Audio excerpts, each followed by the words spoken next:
அம்மாவின் தந்தை தமிழ் சேனலுக்கு உங்களை அன்போடு வரவேற்கிறேன். மகாபாரதம் பார்த்தோம்.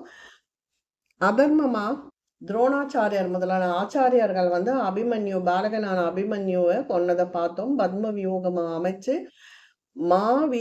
மகாரதர்கள் எல்லாமே அபிமன்யுவை அழித்தார்கள். அதுக்கு அர்ஜுனன் செய்த சபதம்.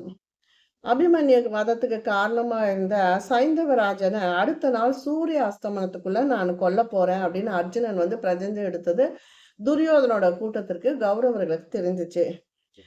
விருத்தரக்ஷன் என்பவன் பிரசித்தி பெற்ற சிந்துராஜன். அவன் பெரும் தவம் பண்ணிதான் ஜெயரதத்தை புத்திரனாக அடைந்தான். குழந்தை பிறக்கும் போது அசுரி ஒளி கேக்குது. இந்த ராஜகுமாரன் புகழ் பெற்று விளங்குவான். உலகத்துல எக்காலத்திலும் சூரர்களால் கொண்டாடப்படுவான். சத்திரிய சிரேஷ்டன் ஒருவனால் தான் இவன் தலை வெட்டுண்டு தேக வியோகம் அடைந்து மேலுலகம் சொல்வான்னு அவன் பிறக்கும் போதே ஒரு அசுரி ஒளி சொல்லிட்டு, பிறந்த உயிர்களெல்லாம் இறக்கணுன்றது நீதி. இருந்தாலும் அறிவாரிகளும் தவம் செய்து நாணம் பெற்றவங்க கூட மரணமானது மிகுந்த துக்கத்தை தான் அளிக்குது. விருதரக்ஷன் புதலனுடைய மரணத்தை பற்றி அசுரி சொன்னதை கேட்டு மிகவும் துயரப்பட்டான். அந்த வாக்கு தானே இப்போ உண்மையா போச்சு. என் மகன் தலையை எவன் பூமியில தள்ளுவானோ அவன் தலையும் அந்த சமயத்துல சுக்கு நூறாக வெடித்து சாக வேண்டும் அப்படின்னு சாபமிடுறான். ஜெயரதனுக்கு வயசு வந்தோன்னு அவனை அரசனாக அமைச்சிட்டு விருத்திகராசன் நாட்டை விட்டு விலகி தவத்திலேயே தான் வாழ்நாள கழிச்சிட்டு இருக்கான். குருச்சேத்திரம் என்று பின்னால் புகழ் பெற்ற சியமந்த பஞ்சகம்ன்ற மைதானத்துலதான் அவன் ஆசிரமத்துல இருந்து வந்தான். அர்ஜுனுடைய அந்த பிரபஞ்ச சத்தியத்தை கேட்ட உடனே தன் முடிவு அசுரின் வாக்குப்படி வந்துவிட்டதோ என்று ஜெயரதன் சந்தேகப்பட்டு துரியோதனிடம் சென்று, எனக்கு இனி யுத்தம் வேண்டாம், நான் என்னுடைய நாட்டிற்கு போகிறேன் அப்படின்னு சொல்றான். அப்ப இவன் சொன்னான், சைந்தவனே அஞ்சாத, இத்தனை சத்திரிய வீரர்களும் உன்னை காப்பாற்றுவார்கள். கர்ணன், சித்திரசேனன், விவமஸ்ரீ, பூரி சிரவசு, சல்லியன், விருஷசேனன், புருத்துமித்ரன், ஜயன், போஜன், காம்போஜன், சுதர்சனன், சத்திரியவிரதன், விகர்ணன், துர்முகன், துச்சாதனன், சுபஹாசு, காளிங்கன், அவந்திராஜா, துரோணர், துரோணபுத்திரர், சகுனி இவர்கள் பேர்களும் நானும் இருக்க நீ போவது சரியாகாது. என்னுடைய முழு சேனையும் காப்புக்கு உறுதியளிக்கும்.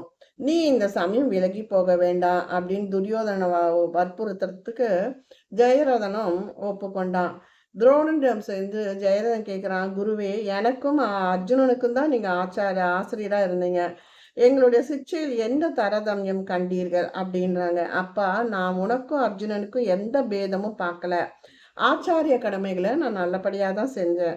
சிச்சை ஒன்றாயினும் அபியாசத்தில் கஷ்டமான தவத்தாலும் உன்னை காட்டிலும் அர்ஜுனன் மேலானவன் ஆயினும் பயப்படாதே. அர்ஜுனனால் தாண்ட முடியாத வியூகத்தை வகுத்து அதன் பின்புறம் உன்னை வைப்போம். உன் மூதாதையார்கள் தர்மத்தை அனுசரித்து யுத்தம் செய்.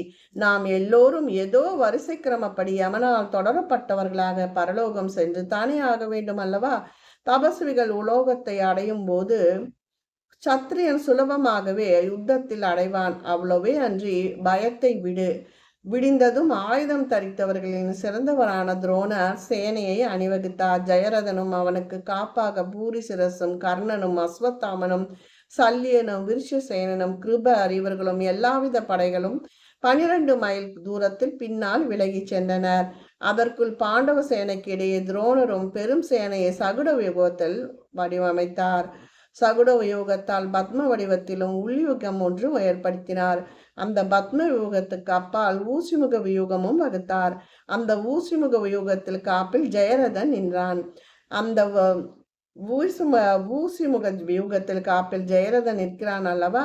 சகுட வியூகத்தில் முகத்தில் துரோணர் நின்றார். வெண்ணிற கவசமும் வஸ்திரமும் தலைக்காப்பும் தரித்து அவ்வளவு அழகா துரோணர் ஜொலிக்கிறாருன்னு வியாசர் சொல்றாரு. சிவப்பு நிற குதிரைகள் பூட்டி அவருடைய ரதத்தின் துவஜத்தில் யாக வேதிகைமான் தோளும் விளங்கின. அதில் காற்றில் ஆடியதை கண்டதும் கௌரவர்களுக்கு ரொம்ப சந்தோஷப்பட்டாங்க, உற்சாகமாச்சு. வியூகத்தின் பலத்தை பார்த்து துரியோதனன் தைரியம் அடைந்தான். அதாவது சகட வியூகம் அமைச்சாங்க, ஊசிமுன யோகம் அமைச்சாங்க, பத்ம யோகம் அமைச்சாங்க. இந்த மாதிரி நிறைய யோகம் அமைச்சு ஜெயரதனை காப்பாற்ற பார்க்குறாங்க. 1000 தேர்களும் 100 யானைகளும் 3000 குதிரைகளும் 16,000 காலாட்படைகளும் விற்கள் பிடித்து நிற்க வீரர்கள் 1500 பேரும் கூடிய படைகளும் திருதராஷ்டிர புத்திரன் துர்மவர்ஷன் என்பவன் கௌரவ சேனைக்கு முன் நின்று கொண்டு சங்கம் ஊதி அரை கூவினான். யுத்தத்தில் ஜெயிக்க முடியாதவனும் கோபம் கொண்டவனுமாக தனஞ்சயன் எங்கே? அவன் எங்கள் மேல் போர் புரிந்து கல்மேல் போடப்பட்ட மண்குடம் போல் உடைப்படுவதை உலகமே இப்போது பார்க்க போகிறது என்று கர்வித்தான். 1.5 அம்பு பாய்ச்சல் தூரத்தில் அர்ஜுனன் தன் தேரை நிறுத்தி சங்கை ஊதி பிரதிவண்ணம் செய்தான். அர்ஜுனன் சங்கை முழங்கினான். அதே போல கௌரவர்களும் சங்கங்கள் ஊதப்பட்டன.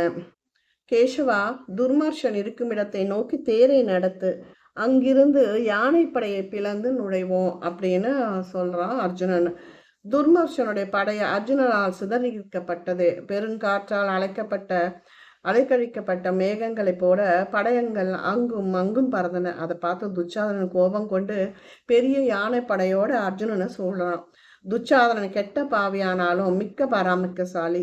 கடுமையான யுத்தம் நடத்தினான். அர்ஜுனனால் வீழ்த்தப்பட்ட யுத்த வீரர்களால் போர்க்களமானது கோரமான காட்சி ஆயிற்று. துச்சாதனும் பின்வாங்கி துரோணர் என்ற இடத்திற்கு போறான். சவ்யாசுனியம் தேரும் விரைவாக துரோணருக்கு அருகே சென்றது. நரசிரேஷ்டரே, புத்திரனை இழந்த துக்கத்தால் பீடிக்கப்பட்டு சிந்துராஜனை நோக்கி வந்திருக்கிறேன்.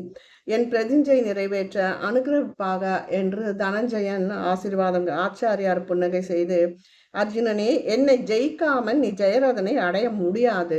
யுத்தம் ஆரம்பித்தது. வில்லை வளைத்து அர்ஜுனன் மேல் துரோணர் அம்பு கூட்டங்களை இறைத்தார். பார்த்தனும் அம்புகளால் துரோணரை அடித்தான். அவ்வாறு துரோணர் தன் அம்புகளால் அனாவசியமாக தடுத்துவிட்டு கிருஷ்ணனையும் அர்ஜுனனையும் நெருப்பு போல் எரியும் பானங்களால் பிடித்தார். பாண்டவன் துரோணருடைய வில்லை அறுப்பதற்கு நிச்சயித்தான். அதற்காக அம்பை எடுத்து கொண்டிருக்கும் போது துரோணர் அர்ஜுனுடைய வில்லின் நாணை அறுத்து விட்டார். பிறகு சிரித்து கொண்டே அவன் பேரிலும் குதிரை பேரிலும் தேரிலும் நாலா பக்கம் அம்புகளை பொழிந்தார் துரோணர். அர்ஜுனன் கோபம் கொண்டு ஆச்சாரியை அடக்க வேண்டும் என்று பல பானங்களை ஒன்றாக சேகரித்து தொடுத்து பிரயோகித்தான். துரோணர் ஒரு நெடியில் சிஷியனை மிஞ்சுபவராக அன்பு மொழியை பொழிந்து அர்ஜுனனையும் அவன் தேரையும் இருட்டில் மறைத்தார். கண்ணன் துரோணருடைய பராக்கிரமத்தை கண்டு, பார்த்தனே, கால விளம்ப கூடாது, துரோணரை விட்டு செல்வோம். இந்த பிராமணருக்கு சிரமம் என்பதே இல்லை. அதன் பின் கண்ணன் அர்ஜுனுடைய தேனையை துரோணருக்கு இடப்பக்கமாக ஓட்டிச் சென்றார். எங்கே போகிறாய்? யுத்தத்தில் சத்ருவை ஜெயிக்காமல் நீ செல்பவன் அல்லவே, நில் நில் என்று துரோணர் சொன்னதற்கு, தேவீரே, எனது ஆச்சாரியார் சத்ருவல்ல, நான் உமக்கு சிஷியன், உன்னுடைய மகனை போன்றவன், உம்மை யுத்தத்தில் தோல்வி அடைவிக்க கூடியவன் உலகத்தில் இல்லை என்று சொல்லிவிட்டு விரைவாக தேரை துரோணரை விட்டு விலகி கௌரவ சேனையை நோக்கி சென்றான். அர்ஜுனன் போஜ சயனத்தில் நுழைந்து கிருதவர்மனையும் சுதிதட்சனையும் ஒரே சமயத்தில் தாக்கி அவர்களை தோல்வியடை செய்து அதன் பேரில் தடுக்க வந்த சுருதாயுதனை எதிர்த்தான். பலமான போர் நடந்தது. சுருதாயுதன் குதிரைகளை எழுந்தான். அதன் மேல் தன் கதாயுத்தை எடுத்து வீசி கண்ணனை அடித்தான். போர் செய்யாதவன் போல் அவன் வீசிய கதாயுதம் அவனையே வந்து திருப்பி தாக்கி அவனை கொன்றது. அதற்கு காரணம் அவன் தாய் பெற்ற வரம்.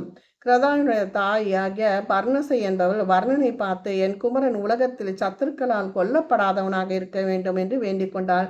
உன் புத்திரனுக்கு நான் திவ்யமான ஆயுதத்தை தருவேன், ஆனால் அவன் ஆயுதத்தை பிரயோகிக்க கூடாது. அப்படி செய்தால் அது பிரயோகித்தவனே திருப்பிக் கொள்ளும் என்று சொல்லி திவ்ய கதாயுதத்தை தந்தான் கிருஷ்ணன். யுத்த வேகத்தில் இந்த வாக்கியத்தை மறைந்த சுதாயுதன் கதாயுதத்தை கண்ணன் மேல் எறிந்தான். ஜனார்த்தன் அதை தன் மார்பில் ஏற்றுக்கொண்டான். மந்திர தவறு ஏற்பட்டால் மந்திரவாதியின் வசத்தில் இருந்த பிசாசு அவனையே கொல்லும் போல கதாயுதம் திரும்பி சென்று வீரனான சுருதாயுதனை கொன்றது. காற்றால் தள்ளப்பட்ட பெரிய மரத்தை போல் அவன் விழுந்தான்.